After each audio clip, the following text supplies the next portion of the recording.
جس قوم کا اپنا ماضی تاریک ہو، جس قوم کا اپنا ماضی بالکل اندھیر نگری ہو،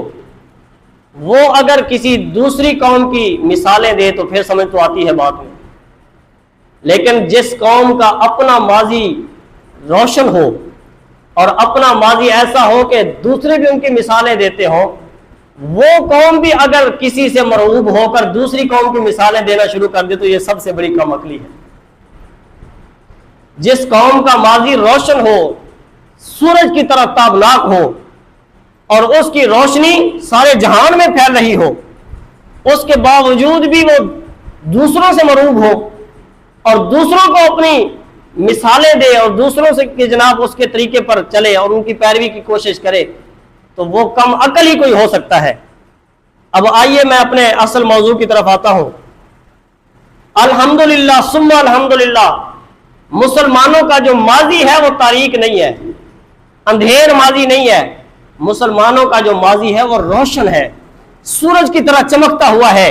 اور ایسے ایسے ہمارے بزرگوں نے کارنامے سر انجام دیے ہیں کہ ہم بڑے فخر کے ساتھ ان کو بیان کر سکتے ہیں، دنیا کے سامنے پیش کر سکتے ہیں، کیونکہ ہمارا ماضی جو ہے وہ داغدار نہیں ہے۔ الحمدللہ مسلمانوں کا ماضی جو ہے وہ تابناک ہے، مسلمانوں کا ماضی بہت اعلیٰ ہے۔ لیکن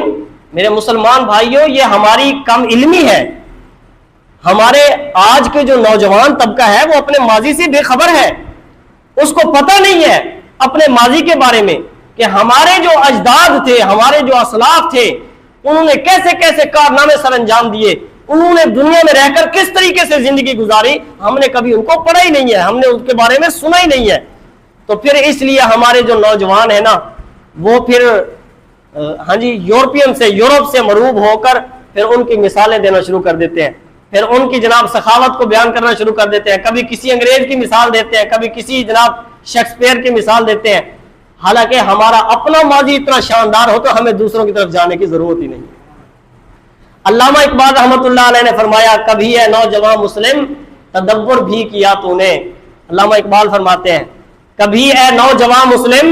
تدبر بھی کیا تو نے، وہ کیا گردوں تھا تو جس کا ہے ایک ٹوٹا ہوا تارا۔ گردوں کہتے ہیں آسمان کو، یعنی وہ کیسا آسمان تھا جس کا تو ایک ٹوٹا ہوا تارا ہے۔